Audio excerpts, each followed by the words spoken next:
بسم اللہ الرحمن الرحیم۔ السلام علیکم، آپ دیکھ رہے ہیں الف نیوز اور میں ہوں آپ کے ساتھ ماجد علی۔ شامل کرتے ہیں پاکستان اور دنیا بھر سے بریکنگ نیوز ہیڈ لائنز۔ حزب اللہ لبنان کا صہیونی جارحیت کا انتقام لینے کا اعلان۔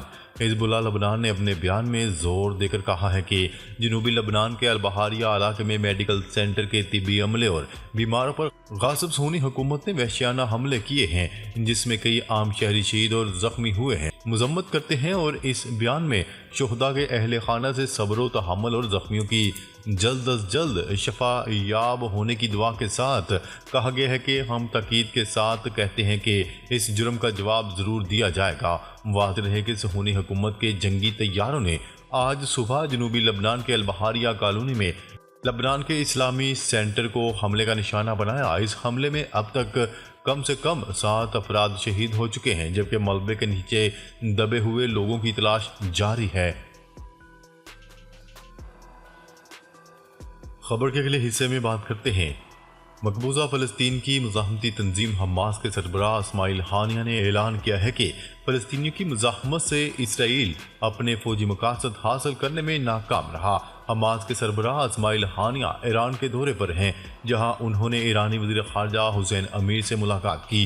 ملاقات میں دونوں رہنماؤں نے غزہ جنگ اور مقبوضہ مغربی کنارے میں اسرائیلی کارروائیوں پر تبادلہ خیال کیا۔ ملاقات کے بعد اسماعیل ہانیہ کا کہنا تھا کہ دنیا میں اسرائیل کی سیاسی حمایت میں کمی ہوئی ہے اور فلسطینیوں کی حمایت کے لیے ایران کے شکر گزار ہیں۔ انہوں نے کہا ہے کہ غزہ کی جنگ میں فلسطینیوں نے ناقابل یقین مزاحمت کا مظاہرہ کیا ہے۔ خبر کے اگلے حصے میں بات کرتے ہیں۔ امریکہ کا پاکستان کو ایران گیس پائپ لائن معاہدے سے باز رہنے کا مشورہ۔ امریکہ نے ایک بار پھر پاکستان کو ایران سے گیس پائپ لائن سمیت کسی معاہدے سے دور رہنے کا کہہ دیا۔ ترجمان امریکی محکمہ خارجہ میتھیو ملر نے پریس کانفرنس کرتے ہوئے کہا کہ پاکستان کو ایران کے ساتھ کسی بھی معاہدے سے باز رہنے کا مشورہ دیتے ہیں۔ امریکہ پاک ایران گیس پائپ لائن منصوبے کے حق میں نہیں ہے اور ایران کے ساتھ کاروبار سے ہماری پابندیوں میں آنے کا خطرہ ہے۔ ترجمان نے پاکستان میں چینی انجینئرز پر دہشت گردوں کے حملوں کی مذمت کرتے ہوئے کہا کہ ہمیں پاکستان میں جانی نقصان پر دکھ ہوا ہے۔ دہشت گردوں کے ہاتھوں پاکستانی عوام کو بہت زیادہ نقصان اٹھانا پڑا ہے۔ حملے سے متاثر ہونے والوں سے دلی تعزیت کا اظہار کرتے ہیں۔ انہوں نے کہا ہے کہ پاکستان میں چین کے شہری بھی دہشت گردی کے حملے کا شکار ہوئے۔ کسی بھی ملک کو دہشت گردی کی کارروائیوں کا شکار نہیں ہونا چاہیے۔ ترجمان امریکی محکمہ خارجہ سے پاکستان میں ججز کے خط پر سوال کیا گیا تو انہوں نے کہا ہے کہ میں نے ججز کا خط دیکھا ہے لیکن ابھی اس پر مشاورت کا موقع نہیں ملا۔ خبر کے اگلے حصے میں بات کرتے ہیں۔ فرانس کی اسرائیل کو غزہ میں استعمال کے لیے ہتھیار فراہم کرنے کی تردید۔ فرانس کے وزیر دفاع نے منگل کے روز تحقیقاتی صحافیوں کے ان الزامات کی تردید کی ہے کہ غزہ کی مہم میں اسرائیلی فوج کی طرف سے استعمال ہونے والے گولہ بارود کے اجزاء فرانس نے فراہم کیے تھے۔ تحقیقاتی ویب سائٹ ڈسکوز اور مارسیکیٹو نے لکھا، مارسیل میں قائم فرم یورو لنک نے اسرائیل کو M27 لنکس اور مشین گنوں کے لیے گولہ بارود کی بیلٹ میں رائفل کارتوس کو جوڑنے کے لیے استعمال ہونے والے دھاتی ٹکڑے فروخت کیے تھے۔ انہوں نے دعویٰ کیا ہے کہ اس طرح کا گولہ بارود غزہ کی پٹی میں شہریوں کے خلاف استعمال کیا جا سکتا تھا۔ تحقیقاتی ادارے کی رپورٹنگ کی تائید ان لنکس کی تصاویر سے ہوئی جو ان کے مطابق حماس کے 7 اکتوبر کے حملے کے ہفتوں بعد 23 اکتوبر کو لی گئی تھیں۔ اس پر وزیر دفاع نے پیرس میں صحافیوں کو بتایا کہ یورولنک کا اسرائیلی فرم IMI سسٹم کو سامان برآمد کرنے کا لائسنس اسرائیلی فوج کے استعمال کی بجائے صرف تیسرے ممالک کو دوبارہ برآمد کا احاطہ کرتا ہے۔ بائیں بازو کے کارکنان نے فرانس سے مطالبہ کیا کہ وہ کینیڈا کی مثال پر عمل کرے اور اسرائیل کو ہتھیاروں کی تمام برآمدات بند کر دے۔ فرانسیسی اپوزیشن پارٹی کے رہنما نے برآمدات کو ایک بڑے پیمانے کا اسکینڈل قرار دیتے ہوئے حالیہ پارلیمانی سماعت میں جھوٹ بولنے کا الزام عائد کیا۔ وزیر نے گزشتہ ماہ قومی اسمبلی کے ایوان زیری کی دفاعی کمیٹی کو بتایا تھا کہ اسرائیل کے لیے ہتھیاروں سے متعلق فرانس کی پالیسی ناقابل مذمت تھی۔ جس کی حالیہ ترسیل میں بال بیرنگ، گلاس، کولنگ سسٹم اور سینسر جیسی اشیاء شامل تھیں۔ انہوں نے اس وقت مزید کہا، عمومی طور پر یہ اسلحہ اسرائیل سے دوسرے صارفین کو دوبارہ برآمد کرنے کا منصوبہ ہوتا ہے۔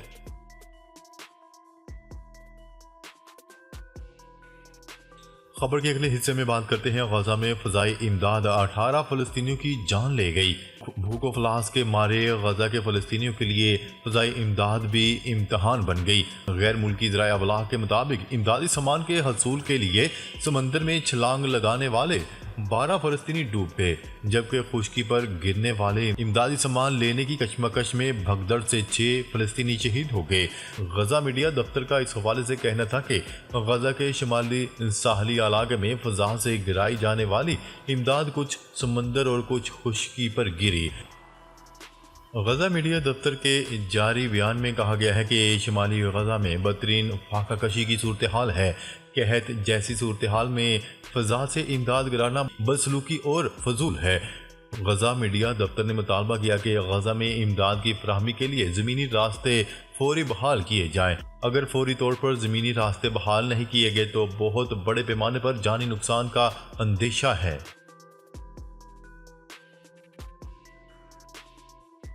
خبر کے اگلے حصے میں بات کرتے ہیں غزہ کو تباہ کرنے کے لیے 2 جوہری بموں کے برابر بارود استعمال کیا گیا۔ اقوام متحدہ نے رپورٹ جاری کر دی۔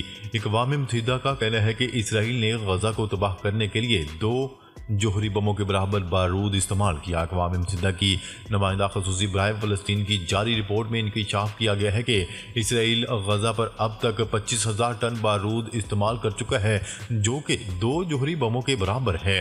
رپورٹ کے مطابق اسرائیلی فورسز نے ہسپتالوں، زرعی اراضی، ہسپتال، تعلیمی اداروں اور فلسطینیوں کے گھروں کو مکمل طور پر تباہ کر دیا ہے۔ اسرائیل کے حملوں میں 70,000 سے زائد فلسطینی زخمی ہو چکے ہیں، جبکہ ہزاروں کو گرفتار کیا گیا۔ اسرائیلی فوج گرفتار فلسطینیوں کو بدترین انسانیت سوز مظالم کا نشانہ بنا رہی ہے۔ رپورٹ میں مزید کہا گیا ہے کہ اسرائیل یہ ثابت کرنے میں ناکام رہا ہے کہ غزہ میں مارے جانے والے مرد حماس سے تعلق رکھتے تھے۔ غزہ پر 7 اکتوبر 2023 سے اب تک اسرائیلی حملوں میں جان سے ہاتھ دھونے والے فلسطینیوں کی تعداد 30,000 سے زائد ہے، جبکہ اسرائیلی بمباری سے کھنڈر بننے والی عمارتوں کے ملبے تلے دبے 12,000 افراد کو بھی جاں بحق تصور کیا جا رہا ہے۔ خبر کے اگلے حصے میں بات کرتے ہیں اسلام آباد ہائی کورٹ نے Pakistan Tehreek Insaf P T I کو اسلام آباد میں جلسہ کرنے کی اجازت دینے کی ہدایات کر دی۔ اسلام آباد ہائی کورٹ کے چیف جسٹس عامر فاروق نے ضلعی انتظامیہ کو ہدایات جاری کرتے ہوئے کہا کہ آپ نے جو شرائط عائد کرنی ہے وہ کر دیں، کسی کا رائٹ آف اسمبلی تو نہیں چھینا جا سکتا۔ چیف جسٹس اسلام آباد ہائی کورٹ کا کہنا تھا کہ جلسے سب نے کیے، انتظامیہ قواعد و ضوابط اور شرائط طے کر لے۔ پی ٹی آئی کے وکیل رہنما شیر افضل مروت کا کہنا تھا کہ ہم اب 6 اپریل کو اسلام آباد میں جلسہ کرنا چاہتے ہیں، جس پر چیف جسٹس اسلام آباد نے کہا آپ صرف یہ خیال رکھیں کوئی ہنگامہ آرائی نہ ہو۔ سرکاری وکیل نے کہا کہ سیکیورٹی خدشات کے باعث جلسے کی اجازت نہیں دی گئی تھی، پہلے بھی ان کو جو اجازت دی گئی تھی اس کی خلاف ورزی ہوئی تھی، جس پر چیف جسٹس عامر فاروق نے کہا جو شرائط نارمل ہوتی ہیں وہ لگائیں، اس میں کوئی حرج نہیں۔ عدالت نے ضلع انتظامیہ کو ہدایت کی ہے کہ پی ٹی آئی کو اسلام آباد میں جلسہ کرنے کی اجازت دی جائے۔ ناظرین اب تک کے لیے اتنا ہی، مزید خبریں لے کر بہت جلد آپ کی خدمت میں حاضر ہوں گے، تب تک کے لیے اپنا خیال رکھیے گا۔ اللہ نگہبان۔